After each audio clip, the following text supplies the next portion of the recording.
community knows no bounds when the citizens are inspired to create. Imagine Martin on TV with hosts Jeff Sauer and Alexandra Herney. Hi, I'm Al Herney, artist and taproom manager at Fairmont Brewing Company.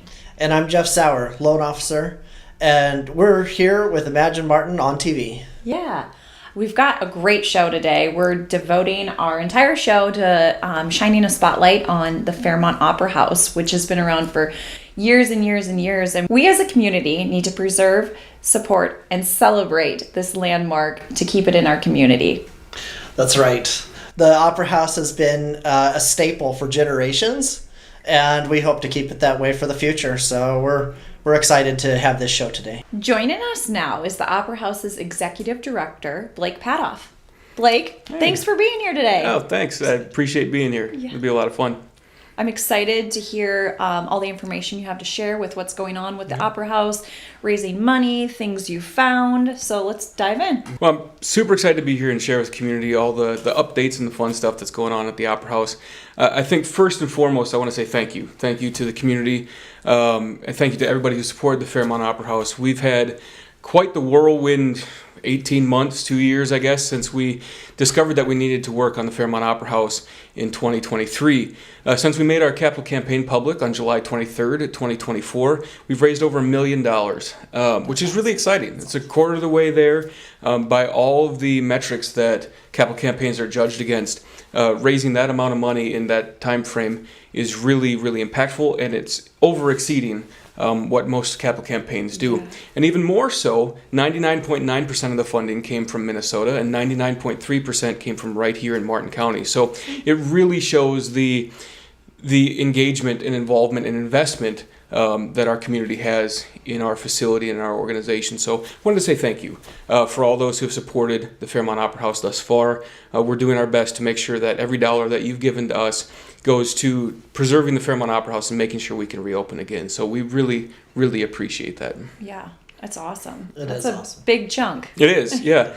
Yeah, it doesn't seem like it is. I mean, $1 million out of $4 million is like, well, you still got $3 million to go. Yeah. But I think it's important to note that that's more money than the organization has raised in that time frame in its history. This next year in 2026 is 125 years that the Fairmont Opera House has been in the community.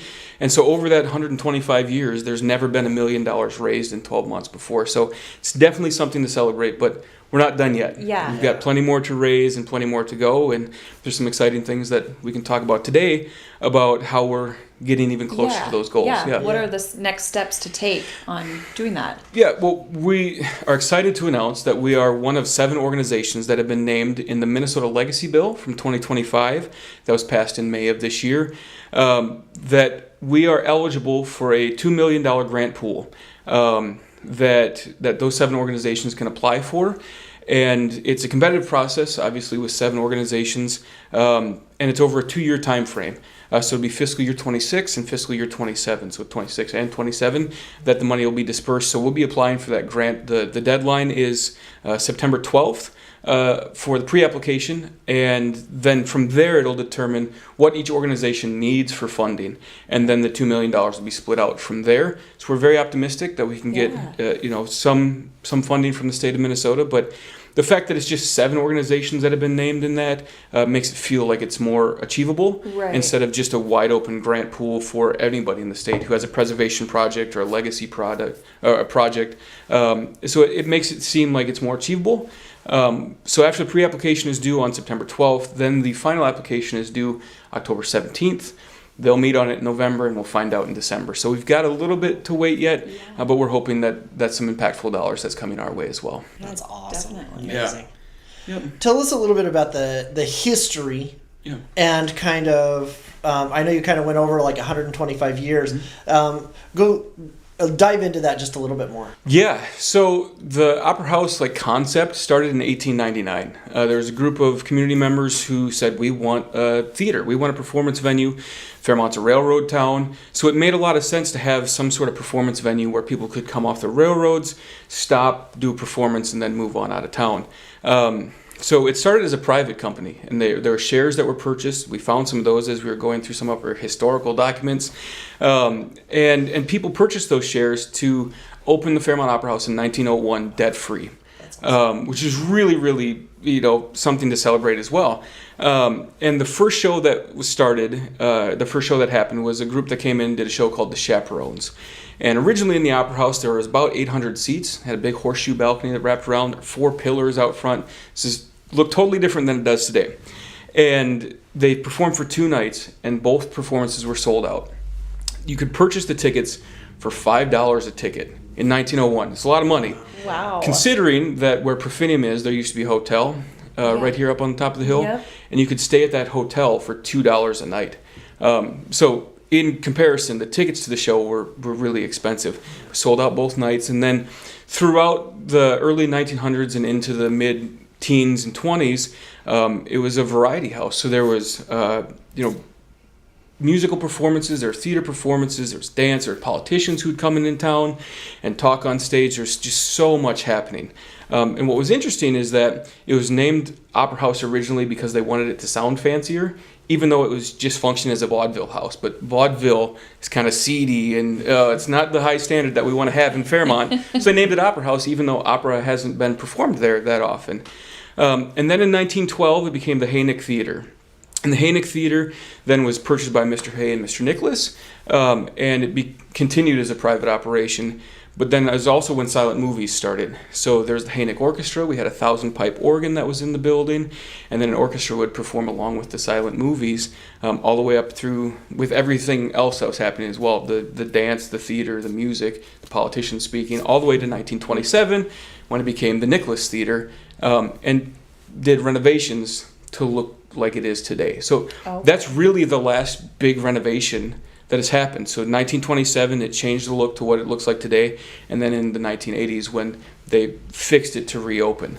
But then from 27 up to the late 70s, the entertainment continued to be the same, and then it became more of a movie house in the late 70s as well. So then 1980 rolls around, it becomes established as a nonprofit, purchased by a community group for $51,000, and then continues to do the same types of stuff that we do today. So I could talk for 6 hours about all this stuff, but briefly is a weird word to say, but briefly, that's the history of the Fairmont Opera House over the last 125 years. That's really cool. Yeah, there's a lot of stuff that's happened, and one of them I'll quick highlight because everybody always asks, like, is the Opera House haunted after it's been like 125 years and stuff? So there has been at least one death that happened in the Opera House. It's just one of those fun like history things to talk about. There's a politician who was speaking during the Prohibition, and he was standing up front, and he had a $5 bill and had the Bible. And he pulled out a $5 bill and said, "I'll give this $5 to anybody who can tell me where in the Bible it says you're not supposed to drink." And he slammed the $5 on top of it, right? And so then somebody stands up in back and goes, "Hey!" And this farmer walks down front and goes, "I don't know where you're from, but around here we don't treat the good book that way." And he had a heart attack and died right there at the front by the stage in the Opera House. So, wow. If you believe in that sort of stuff, there are weird things that have happened in the Opera House, weird things that have happened to me in the last 10 years that I've been the executive director. If you believe in that sort of stuff, then maybe it's haunted. Yeah. Yeah. I kind of like to believe in that kind of stuff, Yeah. although I don't want to be there when it happens to me. Yeah. Well, when I'm shutting up the Opera House after we do a performance, like I'm the first one in, last one to leave, right? And you lock the door, shut off the lights. It is kind of that weird thing, like if you go in your basement and you shut the lights off and you try to race up the stairs really fast to beat the dark. It feels like that sometimes, like there's nobody or there's nothing in the building, but it feels like there might be. So you kind of rush your way out of the building. Yeah. That's funny and scary. Yeah. So when you were talking about the history, you mentioned that you found some old documents and stuff in there when you were cleaning it out? Yeah, so we had like 70 boxes and totes full of stuff from like 125 years. And some of it was things that we knew about, some of the things were different. And one of the cool things is when we started working with engineers to learn about the building, they said we usually don't see a bunch of history. We don't see like original blueprints. We don't see the documentation of what happened in the building. And we had record of all that. We had the original blueprints. And from the work in 1927, we still had those original blueprints. So it was really cool to go through like learning about the facility and also having the documentation to look at and say, this is what they wanted to do in 1927. So in some of those boxes, there's like receipts that are dated. There's original shares that were in there. There's just so much history. And we took it all down to the Martin County Historical Society and our friends at the Martin County Historical Society helped sort through everything and find what was important, and they created an exhibit and sorted through everything so that we know what's important for our history and what's important to the community history as well. So it's really pretty cool to have a place like that, which I believe the Martin County Historical Society was recognized as like the top in the state. Yeah, so having like the top place in the state go through your stuff and help figure out what's important to your history is really pretty cool. Well, that's a perfect lead in to, we've got Caitlin and Donna over at the Historical Society to show us some of the items. Yeah, let's take a look. Hi guys, I'm Caitlin from the Fairmont Opera House, and I'm here with Donna Paris, the Martin County Historical Society. and we're here today checking out the exhibit that they have very recently started creating for us. Donna, I would love to take me through what we've got here and what we've found. Well, this is just a very small sampling of what you and Blake brought in. We have found lots of pictures, programs, even the canceled checks. Oh, wow. That we have found a huge tote full of from the early 1900s. Oh, wow. The different logos that they had. That's so cool. Oh, wow. These are incredible. And the bank books. That's wild. Found old postcards. Oh, wow. And then look up here. This looks to me like it was South Pacific. I would recognize that coconut bra from only one musical that I know of. Me too. It was a good play. And then we also found lots of pictures of artists. Oh, wow. Past Arlo shows. Guthrie. Arlo Guthrie, Scott Navanti. Oh, wow. He even wrote a little message. A lot of them did. Oh, wow. How they enjoyed being here. Do you have more of those? We have lots more of these. Oh, wow. That's Different artists. incredible. One question that I feel like I get at the Opera House all the time is where did those murals go that used to be on the walls? People talk about that all the time. I'll show you the pictures. Let's go take a look. All right. Wow, these are incredible. I'm glad somebody took pictures of them and had them mounted. But the colors, how vibrant. Yeah. And the story on them and such. I hope we get them back up. I hope so too. Oh, wow. And then we also have posters from the shows that were at the Opera House. Magic Land of Mother Goose. The stage. Look at the balcony, how it curved like so. Yeah, that horseshoe. Yeah. And over we have some more pictures. This was a train poster of such. I'm still trying to figure out what that is. And then a picture of the Opera House as it once was. Wow, the pillars out front are crazy. It's so weird to think that that's what it used to look like. Exactly. And over here, oh, cool. they had their box office in the building. Yeah. And you would come up and buy your tickets. These would all be filled with tickets. And you see what row you want to sit in and buy your ticket that way. So then are these all old ticket stubs then? These are all old ticket stubs. Wow. And then we found a stock certificate from the Opera House. Wow. Back in the early 1900s. I'm almost guessing like 1901, 1902. Yeah, that would have been right around when it was first established. Exactly. Oh, wow. We have lots of programs of the shows that were. They had different fundraising. I bet you a lot of people around here remember these shows. I think so. And it's not that long ago, but No. back in the 90s. And then we have some great big pictures that someone had taken of the Opera House with the pillars, the windows that are in the building but are now bricked over, unfortunately, as you can see right there. Mr. Nicholas had the canopy put up with electric lights. Yeah, that starburst is really cool. Yes. Oh, I remember that, seeing that at night. It was so pretty. And then we have, after we had the renovation done, there's the murals. Oh, wow. I wish it was in color. I know. The new seats They did a major renovation on that. Looks like it.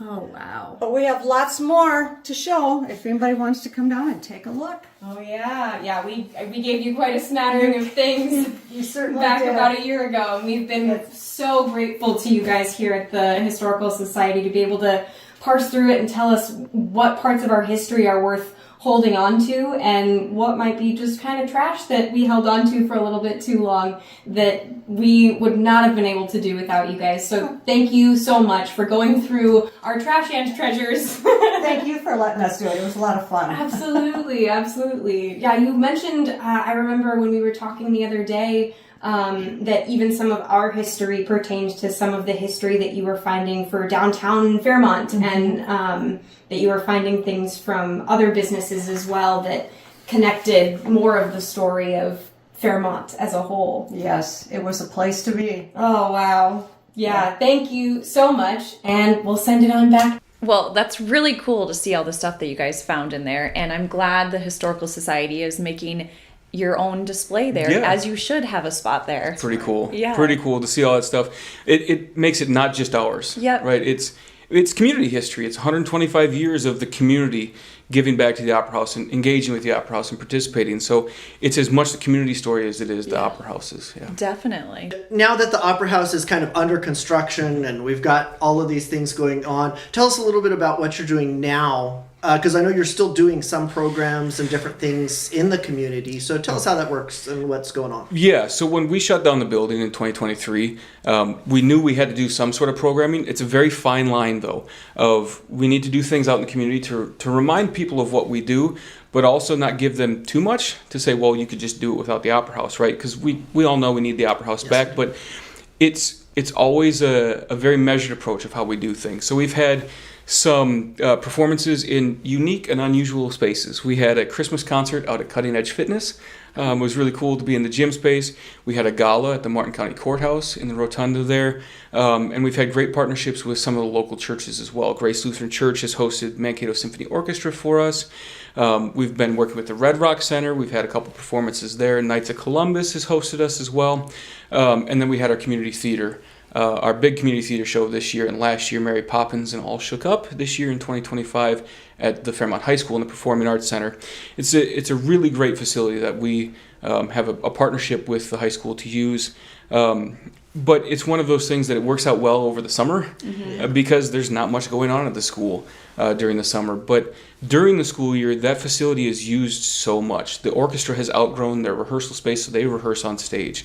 The stage in the PAC is constantly used for things. So there's really not a place where we could say, let's dive in and do programming in the PAC because it's such a used facility, which is fantastic for us too. Because there's so many kids who are involved in art and music and theater and dance at the high school level that we hope then to fill the void in the community when we're back open, that those kids can continue to do things in the community on the Opera House stage. So it's a great partnership for the time of year that it needs to be.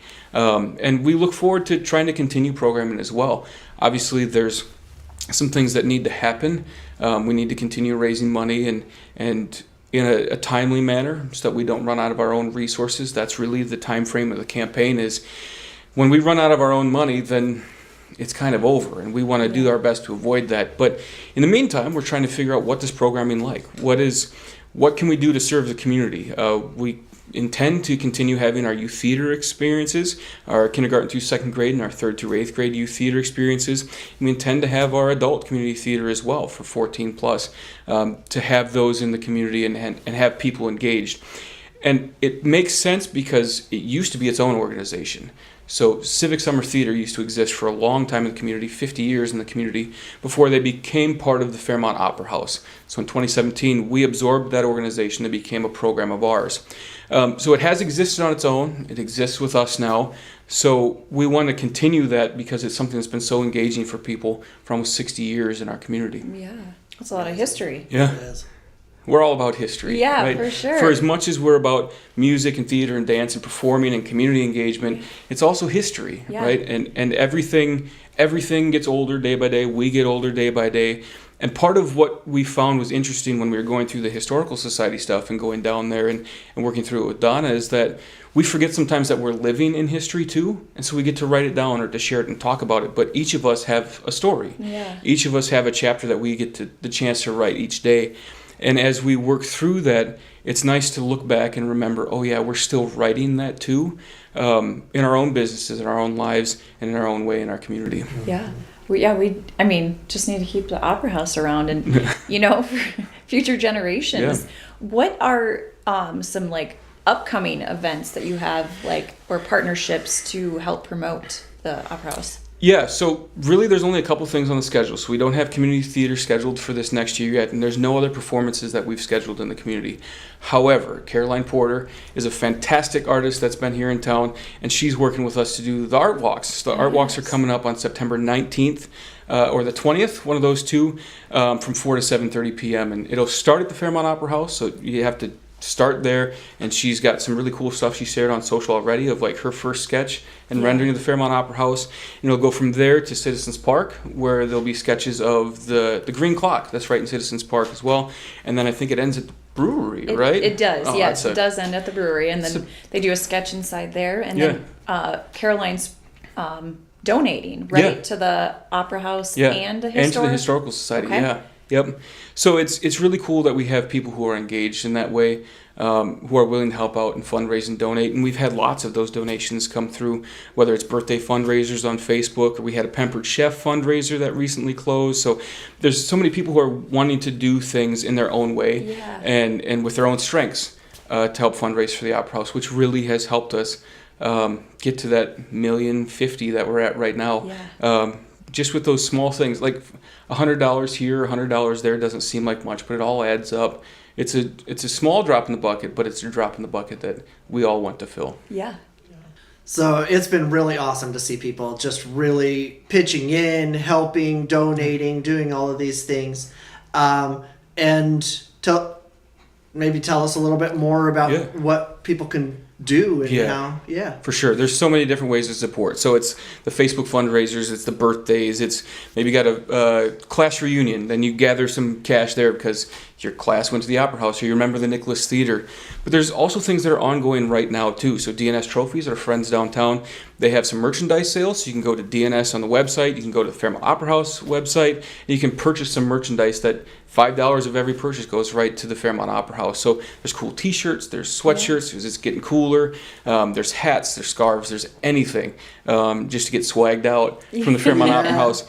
Which is really great. Visit Fairmont, you're wearing the shirt. I am. Has the mural that they put on the Opera House as well. So there's portion of the proceeds that are going to the Opera House from those shirt sales as well. So there's tons of merchandise you can buy to support.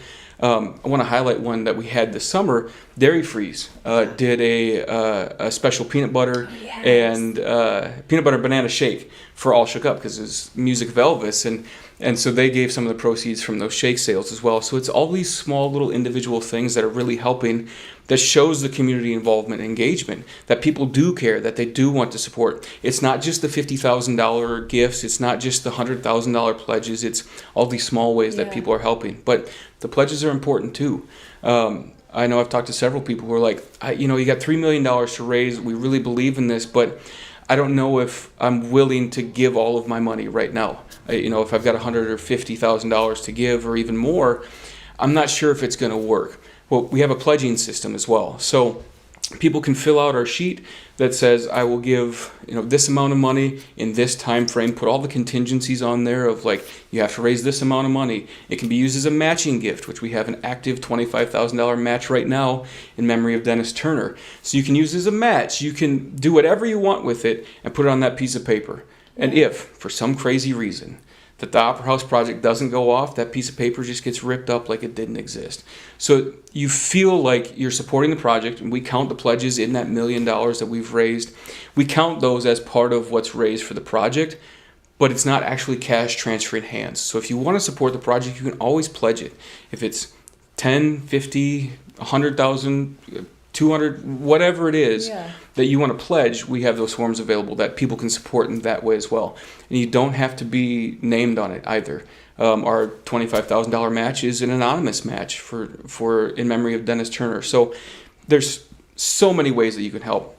And honestly, the easiest one, the best one, is sharing things on social media and telling your friends about it and coming to us asking questions. If you need clarification, then you can go out and tell your friends and family about it as well, because I only know so many people. A lot of people know me, but I only know so people, and my network's only so big, right? So the more we can expand our network and tell the Fairmont Opera House story, the more impact we can have and the further we can reach. Because it's the 6 degrees from Kevin Bacon or whatever it was.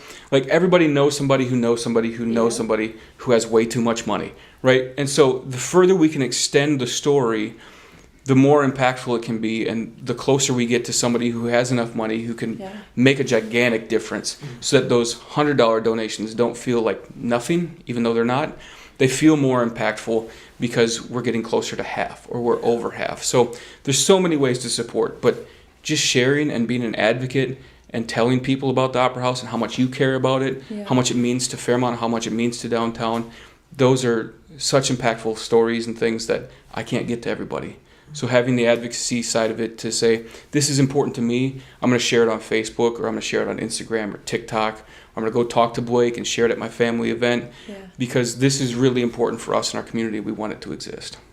We do too. Yes, We do. yeah.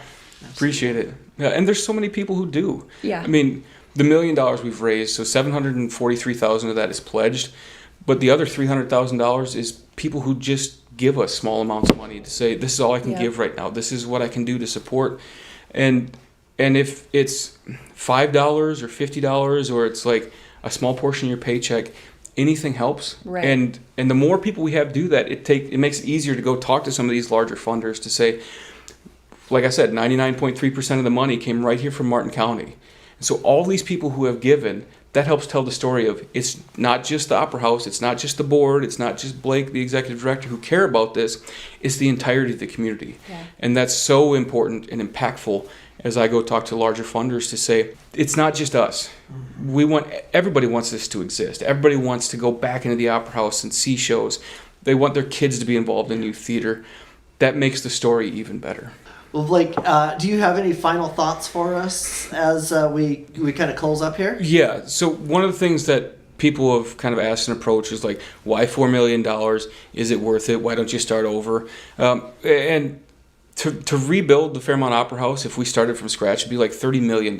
So unfortunately, this is the quick, easy, cheap solution to this. And it's just a repair and reopen project, right? This doesn't include any new fun stuff, new lights, it's just putting back the way it was, right? And so even though it is expensive, it just gets more expensive per day. And so the quicker we can raise the money to get the doors back open, the better off we're going to be. The Opera House has been cash positive the last few years, so it's not like it needs the constant support just to stay afloat. Like, the programming has been good enough. We've had so much community engagement that people keep coming out. It's really this one-time cash infusion. And I kind of pair it with like this memories thing, right? My family has a 1956 Ford F-100. Now, if we sold it, it wouldn't be worth that much to anybody else, right? We put new tires on it. We've worked on the engine. We put new wood bed in it. And for me, that's the closest I can get to my grandpa. He's not here anymore, but I remember bouncing up in the bench seat with him and learning how to drive a 3 on a tree. And so for us, that truck is something that has all these memories and the history tied to it. And we put so much money into it that other people would go, well, why are you doing that? Because it means something to us, right? Every one of the 500 seats in the Fairmont Opera House has a gold plaque. And each of those gold plaques are people who purchased that seat when they were redoing them in the mid-90s. And sometimes that's the closest that people can get to those people. My uncle passed away in 2020. We couldn't have a funeral because of the pandemic. I can go sit in his seat and remember him and think of the memories. And all of those seats mean something and represent something. Is it a lot of money to throw at something? Absolutely. That's not lost on us. That $4 million is a lot of money. But to some people, that's the only relation that they have to some of those memories. And it's not just the memories from the past, but it's the ones that we can create in the future too. That truck I can take, and my dad can drive it, and I've got my 2 kids that can bounce up and down the front seat. They can make their new memories, right? That's what we can do at the Opera House. It's a preserving our past while also looking forward to the future and all those new memories we can make, all those kids, the grandkids, the people that are new to our community, the people that are old in our community, all those people who have been there, not been there, and shared the space and shared the time. That's what we're doing it for. It's not for me, it's not for you, it's not for us, it's for everybody. And that's why it's so important. It's expensive, yes, but it's important. Because that's the legacy in our community. It's something that's been here for 125 years. That memories have come in. People have laughed and cried and shared so much time in, and glasses of wine, and there's just so much stuff that happens there. So is it expensive? Yeah, but it's worth it, because sometimes that's the only thing that we have left to remember some of these people with those experiences. So it's important. It's important for you to share. It's important for people to donate. It's important to keep it, because it's a critical piece of the history of our community. Yeah, I agree completely. Yeah. And we at Imagine Martin are, so inspired that you're so inspired to create, and we want to, support the Opera House as much as we can, and our viewers to support you also, because we need you here in the community. Yes, we do. And we really appreciate it. Yeah. It just helping get the word out and talk to passionate people, and to those who understand or those who don't understand it, but getting the word out is so critically important. We're going to be here for a long time, and until the last dollar is gone, there's hope.